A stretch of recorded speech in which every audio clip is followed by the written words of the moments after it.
虎啸山林，万兽臣服。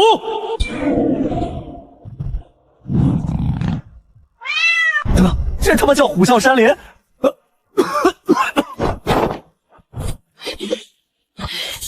凤舞九鸣，烈焰焚天。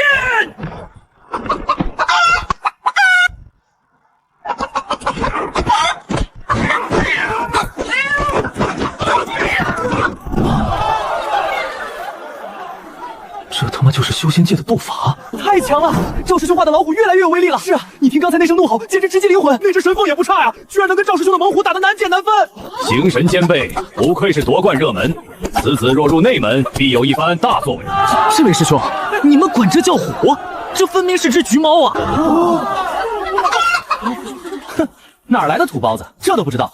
上古画道断层至今，世间早已无人见过真正的妖兽图谱。我们画兽重的是那一缕兽性轮廓，你看看那圆润的身姿，那四肢着地的稳重，这可是赵师兄翻阅了10部残卷才拼凑出来的百兽之王骨架。这幅画已经隐隐有了虎之形态，这可是无限接近泼墨镜的实力。就这画技还修仙，放我们那儿连幼儿园大班都毕不了业。我算是明白了，这个世界的画道传承断层了，他们只能画出一个极其抽象的概念轮廓，还深信不疑。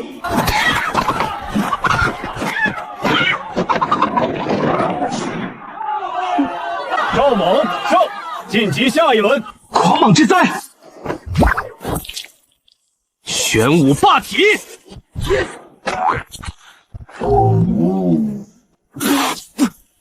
这都什么跟什么？第97组苏沫对战李斯，到你了，废物，赶紧上去认输吧，别丢人现眼了。我脑子里可是装着华夏5000年的完整文化图谱，不就是画画吗？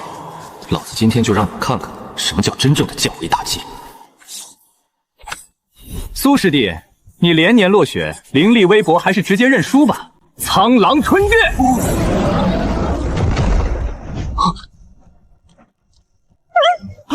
好可怕的苍狼！李师兄这头狼已经隐隐有笑月之势了。玄主这灵力极小，如果按以前的画法，肯定画只残缺动物就消散了。但现在不就是画兽吗？你画狼，那我就画个能克制狼的。去！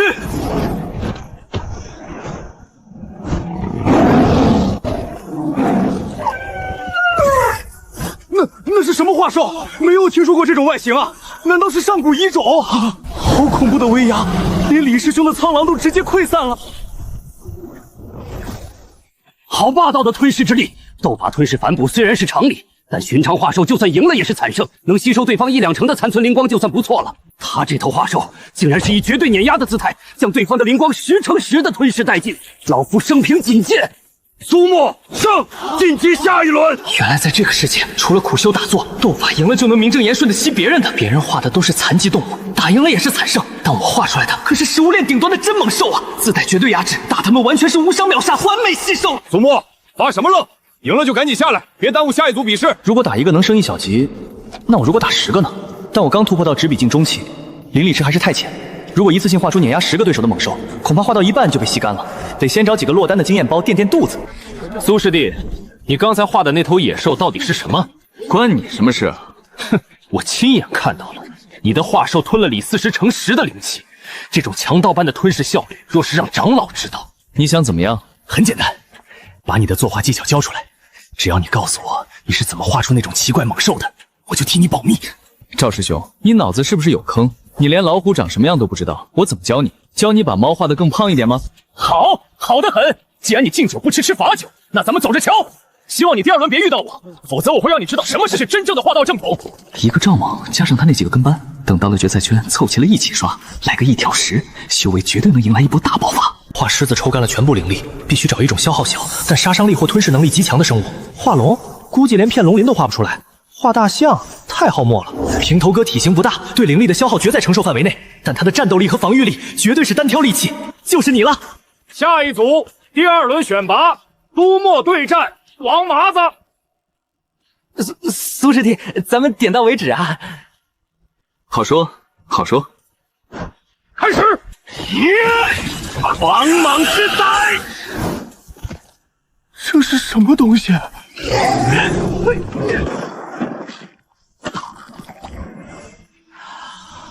舒服。苏木胜。此子的画风极其诡异，他画的兽为何都如此真实？不仅真实，而且似乎天生克制其他画兽。如果能搞到他的作画秘诀，苏木，你别得意的太早。经验包们，准备好迎接真正的降维打击了吗？恭喜10位弟子晋级。画土狗的李四淘汰了，可惜王麻子的瞎眼蛇也没能进前10，少了一笔经验。现在剩下的这几个，灵力波动都不弱。赵师兄，那小子不过是运气好，画的野兽恰好克制王麻子他们罢了。真要遇到您的虎啸山林，肯定原形毕露。哼，那还用说？等会儿如果在擂台上遇到他，我会让他知道什么是真正的画道正统。哦，是吗？苏木，你来干什么？不干什么，就是觉得一个个打太慢了。选拔赛都进行3天了，大家都挺累的，长老们也想早点下班回家吃饭。你到底想说什么？长老，弟子苏沫请求更改比赛规则。苏木，你想改什么规则？回长老，弟子觉得1对1淘汰赛太浪费时间。既然这9位师兄都对我的画法不服气，再加上台下那个刚才骂我废物的，凑个整，我要打10个！疯了吧？还有1条10？那9个人可是这次选拔赛最顶尖的高手，赵莽师兄更是半步泼墨镜，加上个凑数的也是10个人啊！就算他画的野兽再诡异，也不可能同时对付10只画兽。苏木，你找死！苏木，画道对决不可儿戏，你可知1挑10意味着什么？你的灵力值根本支撑不住。长老放心，开玩笑，10个经验包聚在一起，这简直是天上掉馅饼的好事。如果不把他们聚起来，一波 A 了，万一待会儿1对1，有些人看情况不对，直接认输了怎么办？那不就白白损失了吞噬灵气的机会？弟子既然敢开口，就有把握。好，既然你有此胆魄，本座便成全你。若你能胜，这圣子预备役的头衔便是你的。其余10名弟子上擂台。苏木，这是你自己找死，怨不得我们动手！杀！就这，完了，苏沫死定了。面对10只画兽的围攻，画平头侠或者狮子都已经不够用了。我需要一种在体型和力量上能形成绝对碾压的生物。对付你们这些花里胡哨的残次品，只需要最纯粹的质量碾压就够了。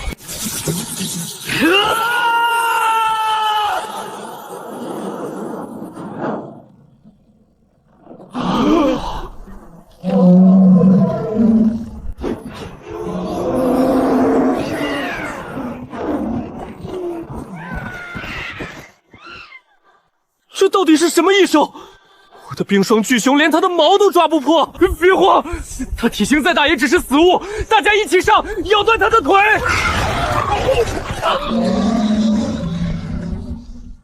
行了，别玩了，踩死他们！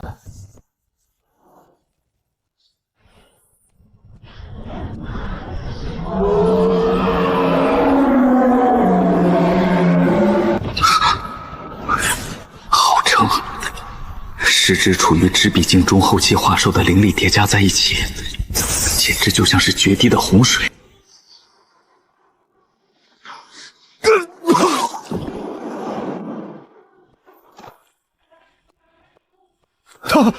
他突破了！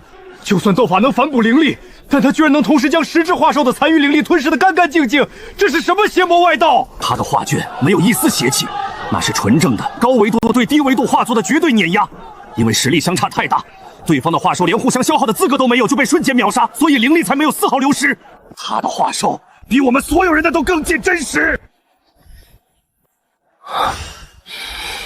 赵师兄，多谢你们10位送的经验包。下次如果还想来找茬，记得多带点人，10个真不够我升下一级啊！你到底画的是什么怪物？大象啊，没见过吗？放屁！大象哪有长那么多毛的？哪有那么长的牙？没文化真可怕，那是猛犸象，冰河时代的霸主。算了，跟你解释你也不懂。苏沫上！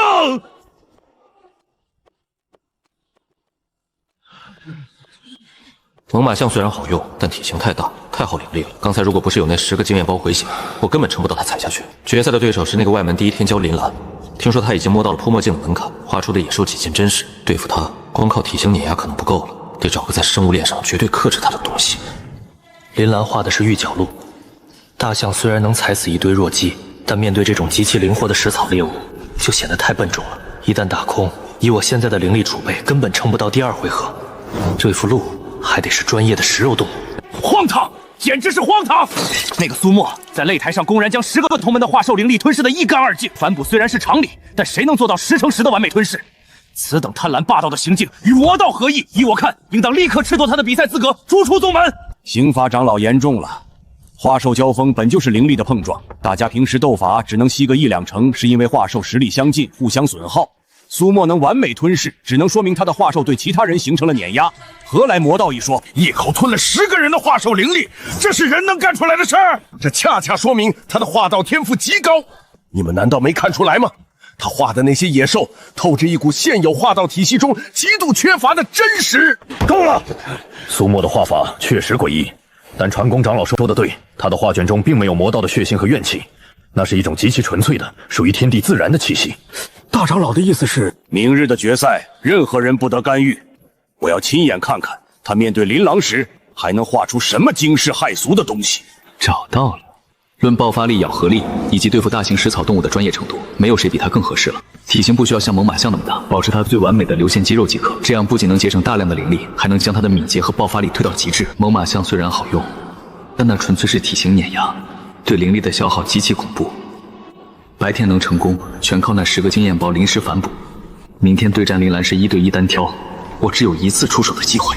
所以，明天的话不能追求大，而要追求精和绝。不需要画出他身后的丛林背景，那是浪费灵力；不需要画出多余的动作，只保留扑杀猎物时那最致命的一击。这就是所谓的好钢用在刀刃上。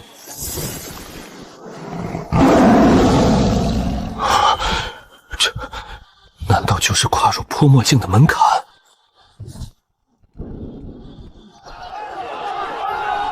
你们说，今天谁会赢？废话，肯定是林兰师兄。他半步泼墨镜的修为，画出的玉角鹿几乎能以假乱真。那苏沫就算再诡异，也不可能打得过琳琅师兄。那可不一定。苏沫昨天那一头大象踩碎10只化兽的画面，我现在想起来还腿软呢。苏沫，你的那些旁门左道到此为止了。今天我会让你知道什么是真正的化道天骄。大家时间都很宝贵，长老们还要赶回去吃早饭，赶紧的吧，把你的鹿放出来，我赶时间。狂妄！既然你急着找死，那我成全你。点翠乃我师尊所赐，今日便用它来终结你的神话。不愧是林兰，这运笔的流畅度已经隐隐摸到了泼墨镜的门槛了。它的意义已经成型。苏沫那种靠体型蛮干的画法，恐怕要吃大亏。未出画卷先闻其声，这是画兽快要成精的征兆啊！玉角鹿，这就是林师兄的底牌。据说这头玉角鹿不仅速度奇快，甚至还能听风辨位，感知杀气。苏沫昨天那头笨重的大象，根本连他的毛都摸不到。苏沫，看到了吗？这才是化道，是赋予死物以生的无上大道。你那些只知道用蛮力的怪物，在我的玉角鹿面前，不过是笨拙的死物罢了。有一说一，画的确实挺像的。对于一个没有见过真正动物世界的异徒来说，能把鹿的警惕性和细节表现出来，林兰确实听得上天才。不过，你是不是对生态圈有什么误解？什么圈？我的意思是，他在画什么？怎么会有如此恐怖的灵力波动？这不可能！我的玉角鹿怎么会害怕未出圈的化兽？这是什么怪物？这才是虎吧？那赵某师兄画的到底是个什么玩意儿？太可怕了！我光是看着他的眼睛，感觉魂儿都要被吓飞了。玉角鹿，跑！用你的速度拉开距离！这不可能！我的玉角鹿怎么会下跪？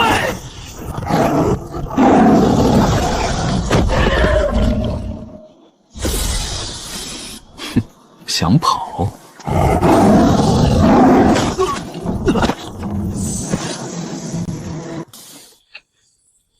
你的鹿画的不错，可惜在绝对的食物链面前，食草动物画的再逼真，也只是高级一点的外卖罢了。彻底完了！现在我懂了所谓的生态圈，这是我无法理解的认知碾压。好可怕的百兽之王！青云宗这次真是捡到至宝。苏沫胜！赢了！苏沫竟然真的赢了林琅师兄，什么苏沫？叫苏师兄，他现在是外门第一人了，太可怕了，连玉角鹿都该下跪了。我现在严重怀疑那是只肥猫。本届外门选拔正式结束，第1名苏沫。按照宗门规矩，苏沫不仅直接晋升内门弟子，更将获得圣子预备役头衔，享受内门核心弟子。希望不要辜负了这块令牌。弟子明白，多谢大长老。圣子预备礼意味着更好的修炼资源、更多功法秘籍，还有更高质量的经验包。听说了吗？外门出了个怪胎，化死无生劫拿了绳子预备役的头衔。一个靠奇迹阴桥取胜的废物吧，化兽不化活，终究落了下场。等他到了内门，我会让他知道什么叫真正的化道底蕴。没错，圣子预备役的名额何等珍贵，他一个外门刚上来的土包子，也配和我们平起平坐。明天他来内门报道，咱们就给他准备一份大礼，让他认清自己的位置。希望内门那些师兄们的化兽能比外门的好吃一点。我已经迫不及待的想要去内门，开启我疯狂刷级的新旅程。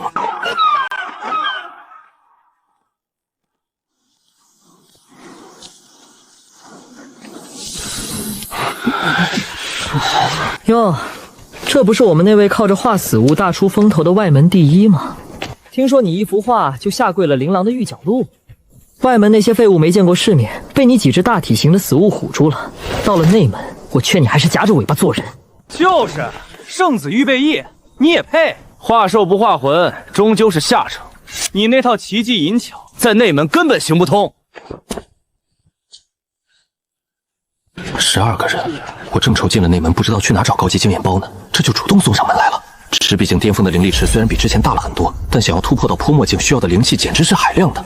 眼前这12个内门弟子，修为最差的也是赤壁境巅峰，大部分都是泼墨境初期。这哪里是拦路虎，这分明是12个金光闪闪的高级灵气大礼包啊！这位师兄怎么称呼？哼，内门李轩。哼，李师兄是吧？既然各位师兄觉得我这个圣子预备役名不副实，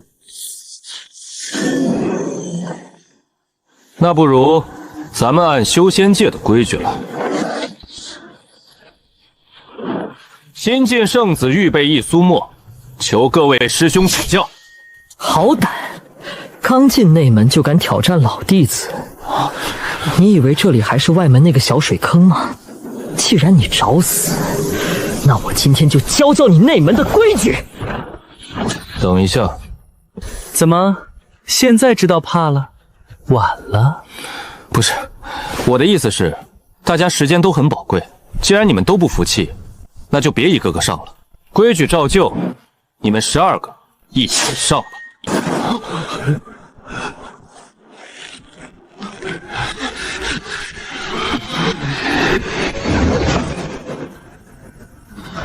你找死！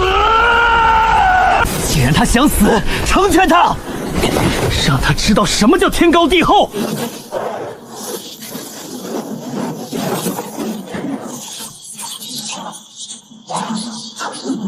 动手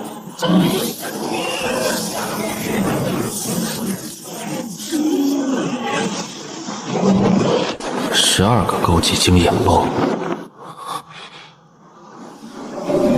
得找个能一次性吃下这么大灵气，又绝对不会被拳殴打断的家伙，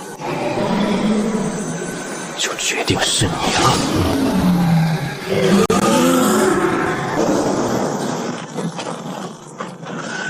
死吧！无需精细刻画，凭脑海影像全力回收。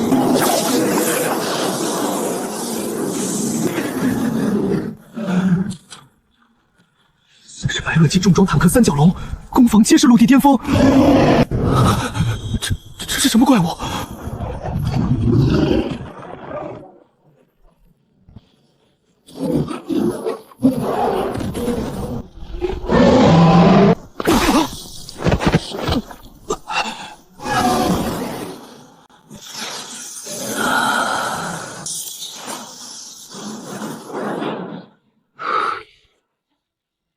内门弟子经验包，品质远超外门。李师兄，多谢款待。下次如果还想教我规矩，记得多叫点人。12个真的不够打呀！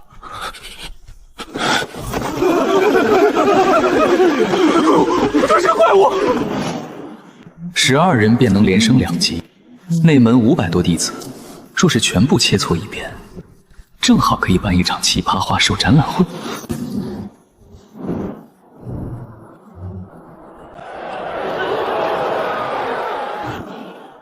3天疯狂切磋，修为稳入泼墨镜后期。苏师弟，你未免太狂妄了。狂不狂妄，打过才知道。陈师兄，你们准备好了吗？我赶着回去睡午觉。狂徒，今天就让你见识一下内门真正的底蕴。布阵。哦，合击阵法。出。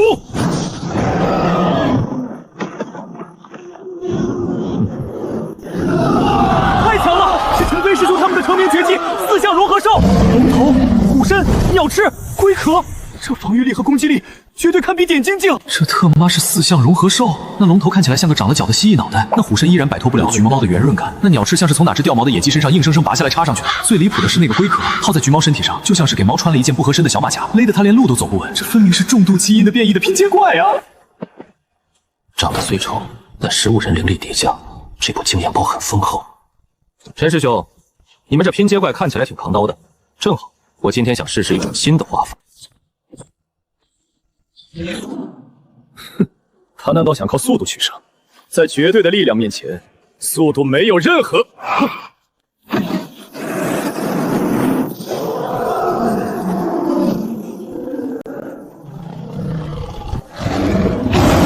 像是《山海经》上古4大凶兽之一，性情残暴的远古异兽穷奇。苏沫，你是灵力耗尽了吗？竟然画出这么个长着刺猬毛和翅膀的老虎，这种无乱拼接的四不像也敢拿出来丢人现眼？唉，看来苏师弟前几天灵力透支的太厉害了，今天终于不行了。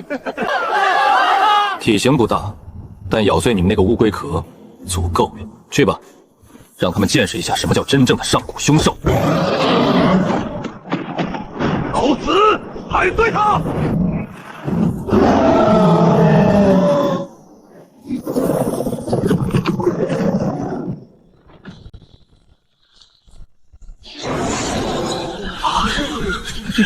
这不可能！这到底是个什么怪物？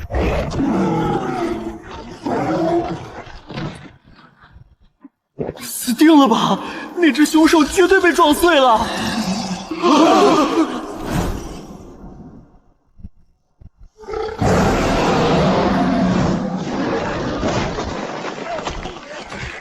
它才是融合兽的灵核，快断开连接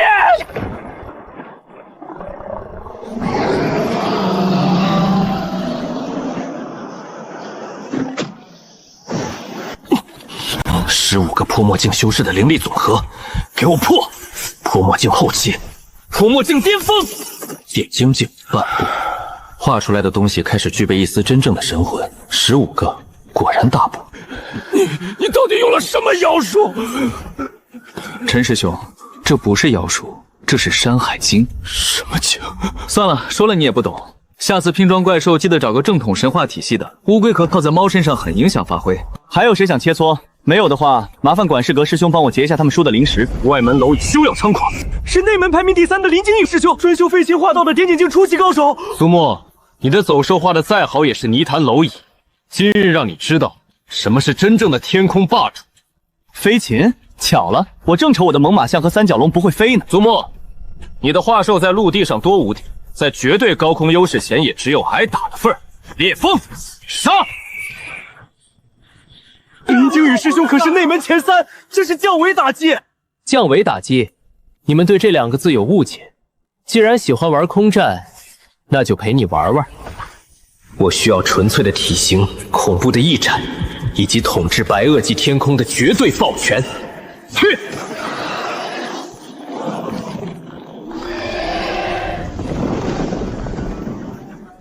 这是什么鸟？连毛都没有！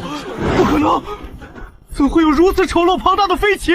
烈风，用锋刃绞杀！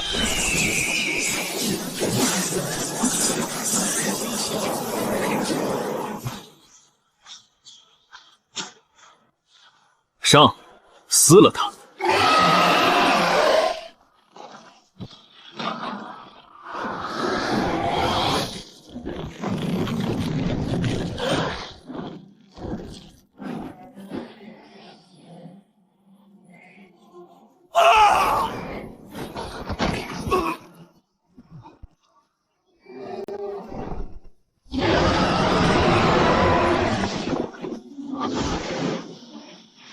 点精进，画龙点睛，赋予神魂。从今天起，我画出的东西不再仅仅是躯壳，点精进成。灵动七法全是废话，只讲怎么把眼睛画得像，这完全是北木倒置，难怪画到断层严重，连骨相气质都不懂，画得再像也只是个高端充气娃娃。年轻人口气倒是不小。点精进后期的感知，竟没察觉这干瘦老头如何靠近他。前辈是我在这儿扫地的糟老头子，刚才听你说充气娃娃，那是什么稀罕物事？前辈听错，晚辈意思是这些法门只重形不重神，画出来的人没灵魂。你就是那个画大象怪鸟，把陈飞他们当猪仔的苏沫？正是晚辈。你的画我看了，形神皆似，带着不属于这世界的蛮荒凶戾。但兽必就是兽，画兽画的是本能，画人画的是不屈的意志，画到巅峰在人。我沉浸在生物学降维打击的爽感中，却忽略了这个世界本质是修仙，修的是意志。前辈教训的是，晚辈来此正是为了寻找突破血意境画出人的契机。连点精进的意都没摸透就想画人，虚空成画，小把戏。你既然说古籍不对，那你画个人给我看看，瞧瞧你口中的灵魂是什么。好，展现逆天而行，震撼天地的气节。绝世武将，武圣关云长，有他了。怎么会这样？仿佛有什么被抽空了，好强的反噬！失败了吧？你以为知道长相兵器就能画出来？你懂他为何挥刀吗？懂他的信仰吗？懂他的执念吗？没有信仰执念，画出来的永远是空壳。回去好好想想。晚辈受教。苏沫，滚出来受死！内门首席大弟子楚狂人，他出关了。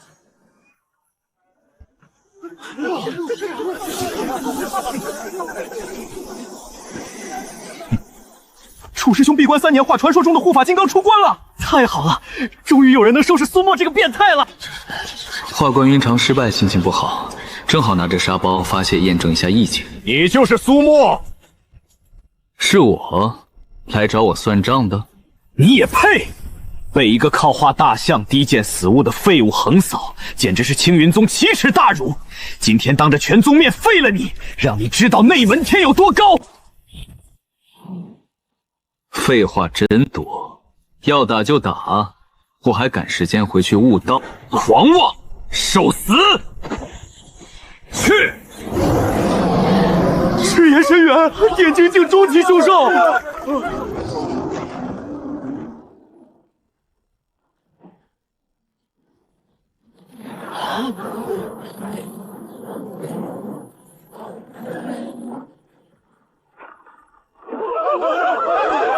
一夕武宗大阵破了！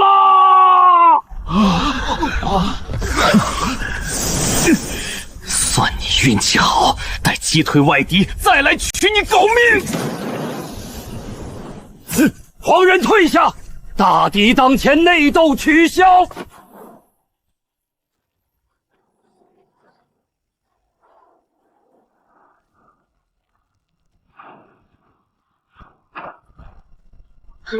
大招！青云宗护宗大阵不过如此。血魔宗是死敌血魔宗的人，宗主厉天仇亲自带队。厉天仇，你敢撕毁100年停战协议，攻打我宗山门！今天本座不仅灭你青云宗，还要拿你们所有人的精血祭炼我的无上血徒。大长老给了我圣子预备1令牌，让我有了刷经验的资格。打断别人顿悟就算了，还跑来砸场子。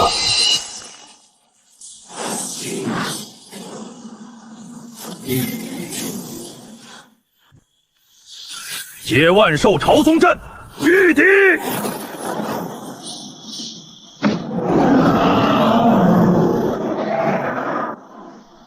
一群畜生也敢称宗！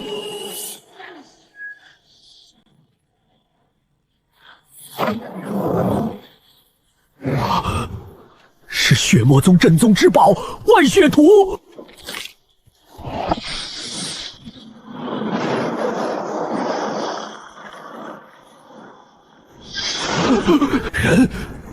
画出了人，心已经进进领域，完了！杀了他！别停下，把活物全清理掉！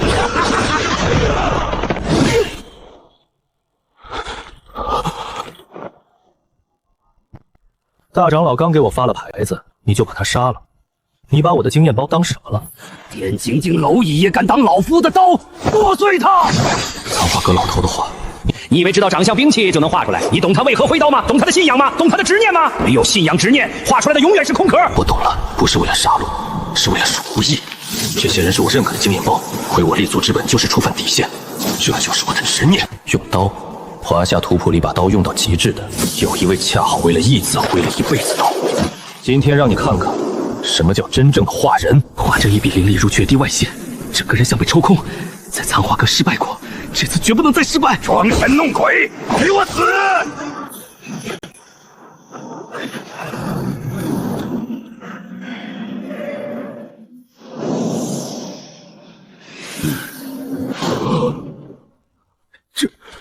这是什么怪物？不，我的刀客是无敌的，杀了他！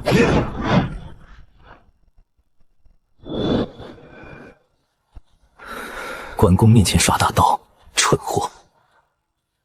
查表卖首之徒，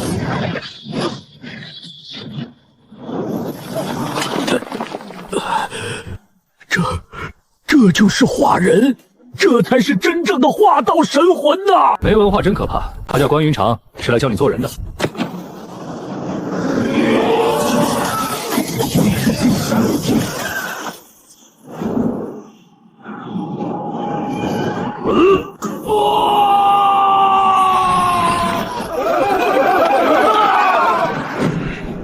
关某刀下不留活口。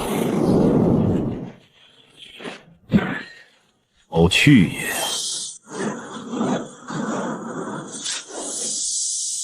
写意境，成。到底用了什么妖法？楚师兄，刚才不是说要废了我吗？我认输，别杀我！杀你！脏了我的笔，楚狂人道心破碎，就此沦为废物。血魔宗全军覆没，方圆万里再无人能威胁青云宗了。那位劫持山门的太上长老力战重伤，好在性命无忧，正在后山休养。老朽待青云宗上下谢苏圣子救命之恩。拿了玉璧的牌子，总不能看着你们被宰。苏沫从今日起便是我青云宗唯一圣子，见圣子如见宗主，拜见圣子。一刀秒杀血意境杀戮傀儡，一刀斩杀血魔宗主，这等战绩，放眼整个大前帝国，也是前无古人。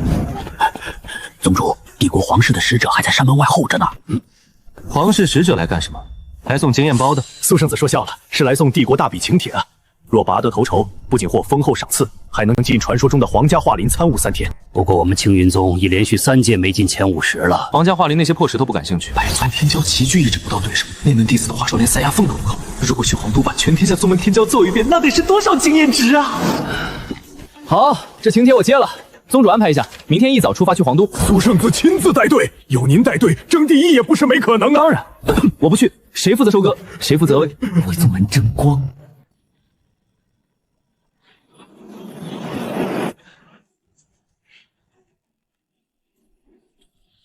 如果点睛镜是赋予神魂，血印镜就是将纯粹的意境迹象成为斩碎一切的力量。三国名将已画出5圣关羽，接下来白袍银甲手持银枪的年轻将领。青云宗乡巴佬，这片航线我玉龙宗征用，时机内滚下去，否则连人带船给我的龙当点心。刚出门就遇到送外卖的。玉龙宗帝国排名前3，掌握上古龙族残破画谱，内门弟子能画出一丝真龙血脉的画兽。完了，还没到皇都就遇到煞星。这位玉龙宗师兄怎么称呼？你也配问我的名字？看你连像样灵力波动都没有，青云宗真没人了，派个杂役带队。哼，突破血意境灵力返璞归真，外人根本看不出深浅。杂役无所谓，我好奇你说要连人带船给你的龙当点心，怕了，睁大狗眼看清楚什么是真正的力量。玉龙宗竟能画人了！这是玉龙宗耗尽10年复原的上古画人，蛮荒弄世，巨斧能劈开山，乡巴佬拿什么挡？不好意思，突然想起句老话：鲁班门前弄大斧。什么鲁班？什么大斧？听不懂没关系，总之你在我面前玩斧头，纯属找虐。好我！专玩斧头的祖宗是吧？造东西的绝对祖师爷，战国鲁班，区区只会抡斧头的蛮子，在内爷面前算什么？画个老头子送死。就这，鲁班大师，对面那位的卷头符耍的不错，想请您点评一下。斧刃开得太钝，握柄太粗，重心全偏，这种玩意儿也配叫斧头？李氏，截碎他！什么？那是什么妖术？妖术，这叫墨线，含直线用的。连这都不认识，你们造东西不用墨线？谁给你造东西？李氏起来，用全力！给我死！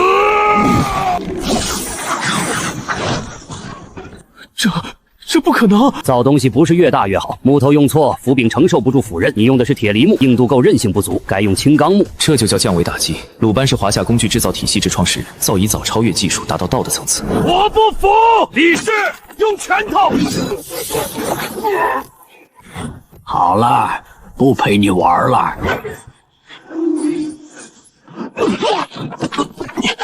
毁了我的本命画卷，在我家祖师爷面前玩斧头，不替木匠祖师爷收了你都算轻快。大师辛苦了。不辛苦，你画的不错，神韵画出来了，尤其是墨斗线弹得比我当年还好。多谢玉龙宗师兄馈赠，麻烦转告你们宗主：第一，造斧头找对木头；第二，这片航线我们青云族征用。鲁班，你等着，到了皇都玉龙宗绝不放过你！正好，省得我一个个找。画工匠也能打架，还打得这么优雅。皇都百宗大比是不是还有更多有趣的对应玩法？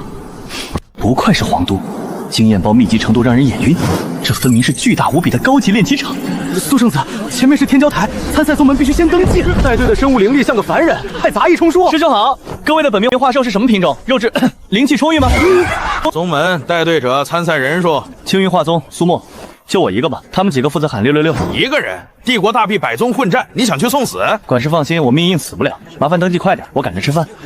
青云宗杂碎，还敢出现在这儿？玉龙宗傲天怎么这副狼狈啊？和青云宗有仇啊？你在天上用卑鄙手段毁我本命画卷，今天我玉龙宗的怒火你承受不起。哎呀，昊天圣子，青云宗不知死活的得罪您，这小子没资格参加，划掉他！这不合规矩，名单陛下亲自过目。规矩，玉龙宗的话就是规矩。敢违抗？不敢，这资格上了天骄台，生死各安天命，我看谁保得住你。正合我意，本来想等大比开始再把你们这群废物一锅端，既然这么急着送死，那我就成全你们。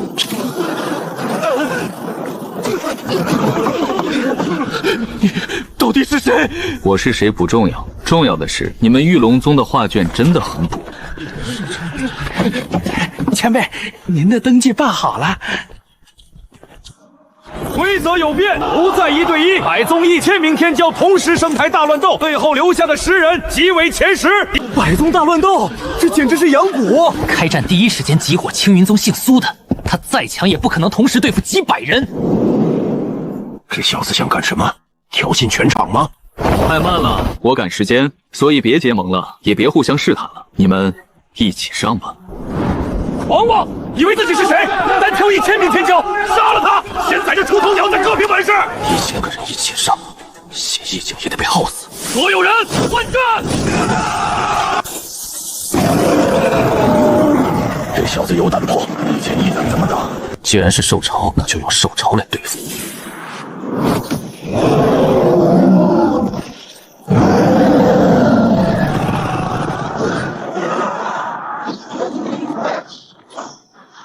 这怎么可能？苏沫以为画兽耗光就赢了？玉龙宗底蕴从来不是畜生！诸位，别藏私了，这怪物不能单独对付。画人，百宗竟有这么多人掌握。苏沫，你不是很会画人吗？面对8个，你能画几个？终于拿出真本事了。刚才受潮是开胃菜，现在总算上正餐。这8个水平不低，但再强也强不过华夏历史尸山血海里杀出来的猛人。汉朝那几个将军里，就敢专门设这种花里胡哨的东西。不画人画弓，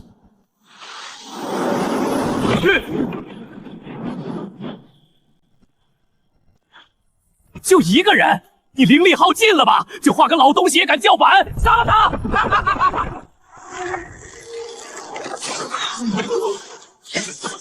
什么？这是什么剑术？什么？飞将军剑下，力无虚发。还剩2个。昊天，你那火焰巨剑挺唬人，可惜在我家李将军面前，你巨剑武士的速度连蚊子都不如。为什么每次都有这种不该存在的怪物？还有谁？以一敌八确实厉害，但天底下能化人的不止你一个。我乃万古宗古千秋，这是镇宗之宝，暗甲凶将。这化人明显强一个档次，暗自杀意引带狱警出行，摸到血意境门槛了，有点意思。宋朝最能打的将军，这次画的不是弓和法宝，是一支军队的魂魄。画的耗费灵力几乎是力广3倍，因为意境太厚重，是一个时代的脊梁。区阴险手段也敢称将，狂妄雄将，死对吧！不是力量不如，是意境被碾压。粗浅杀意在京中正气前如老鼠见猫。不可能，我的凶将不可能这么弱。不是你的凶将弱，是你这信条是杀戮。我家岳将军信条是精忠报国，意境差距比人和狗都大。全帝国百宗千名天骄，竟被一个名不见经传的青云宗弟子不到1炷香杀得片甲不留。他刚才爆发的血阴境巅峰威压，连朕都只是血阴境初期。陛下，此次画的人蕴含恐怖独立阴境，最后一个杀气让天地色变，若继续成长，恐成大前心腹大患。众目睽睽下他赢了，现在发难必引天下非议，甚至逼反青云宗。青云宗弟子苏沫力压百宗天骄，实乃大前100年难遇绝世奇才。朕宣布，本届帝国大比第1名非苏沫莫属。按规矩，赐中品灵脉1条，天阶法宝3件，准许进入皇家画林参悟3天。灵脉法宝没用，我需要更高级的经验包突破造化。至于皇家画林，刚才吸收灵气后，华夏图谱产生微弱异动，感应到同源力量就在皇宫深处画林。难道这世界还有华夏文化线索？多谢陛下赏赐。苏爱卿不必多礼，画林乃大前禁地，保留上古残破时刻。明日一早派人带你进入。苏师兄，行了，别结巴，今晚好好休息。我总觉得皇室憋着坏水。老祖，那个苏沫画出了极其恐怖的人，带着让天地色变的煞气。这个世界不允许有完美画作，更不允许触碰被封印的禁忌领域。将他引入皇家画林，在画魂之地抹杀。是。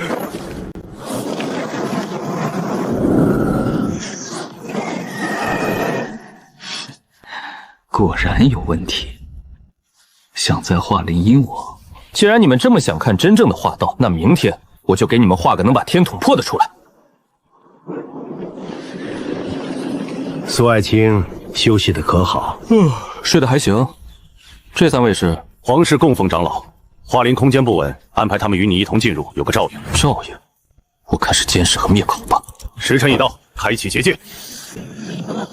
苏爱卿，请。木秀于林，风必摧之。怪你锋芒太露，偏赶上那一边降临的日子。这是皇家画林？大前哪里还有画林？这是被我们打通的异界通道。我们来自9幽之外的暗影魔渊。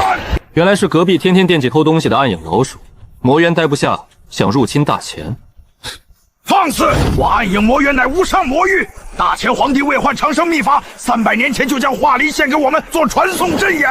300年来不断用天骄精血浇灌大阵，你这镇压百宗的绝世天骄，正是迎接我族魔神降临的最完美祭品。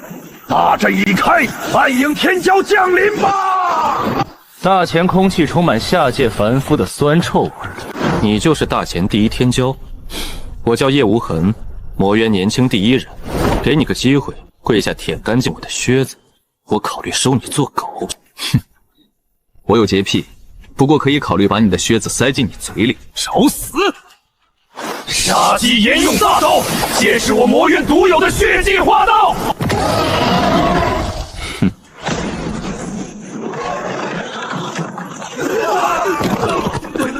血印境巅峰。大前这种灵气枯竭地竟能孕育你这种极品养料，大前蝼蚁见识真正的远古魔铁，9头深渊恶蛟现世。融合魔龙和深渊9头蛇血脉的终极兵器，你引以为傲的修为就是笑话。结束了，一招都撑不住。 9个脑袋的泥鳅确实强了一点。什么？能画出它，说明魔渊画道高个维度，但这不代表你们有资格在我面前嚣张。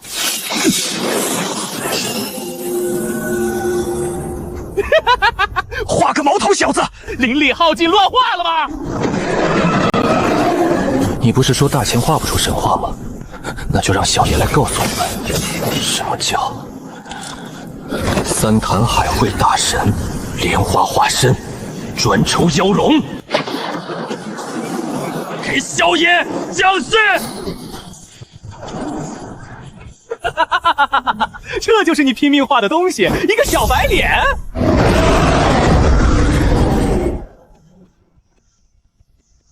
画的还行。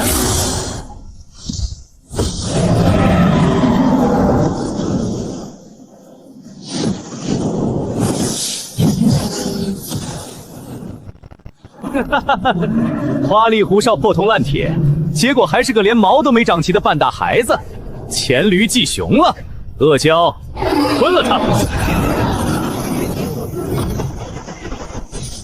死吧！吵死！就这种长9个脑袋的大泥鳅，土的火连给我烤红薯都不够。去！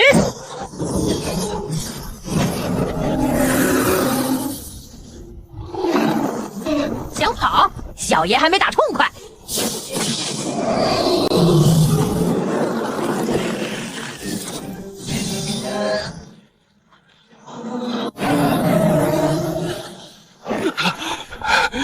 你毁了我魔元神器！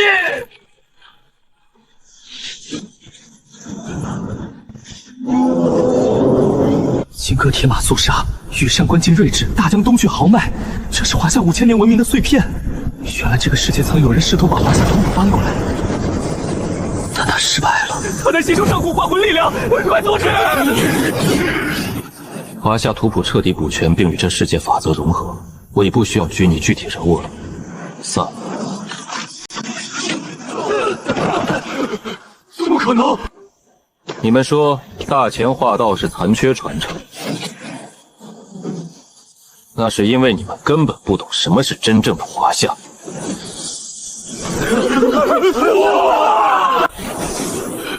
你对我们做了什么？封印灵力而已，勾结异端，背叛文明，不配拉比。真正的麻烦要来了。叶无痕，你太让我失望了。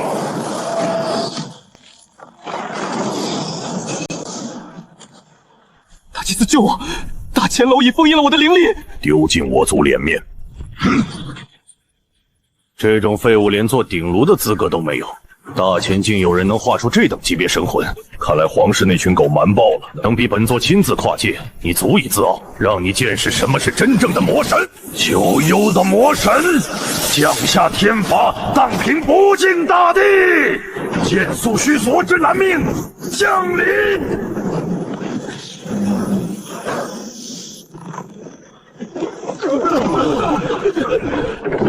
玩脱了，魔元野心根本不是我们能掌控的。铁蝼蚁看到了吗？这才是魔神，在须佐之芒面前，你们的图腾不过是可笑玩物。哪吒快撑不住了，他虽是神话战将，但我血意境巅峰的灵力上限挡不住造化境画出的完整魔神。华夏图谱从来不是靠一个神话人物吃饭的，这里沉睡的是让整个天庭都头疼的存在。哪吒，最后帮我撑10系。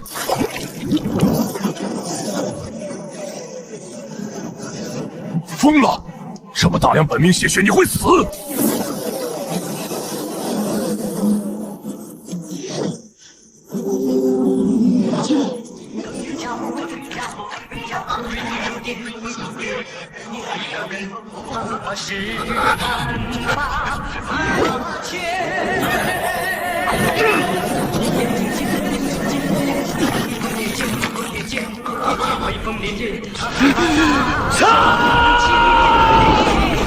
俺老孙来也！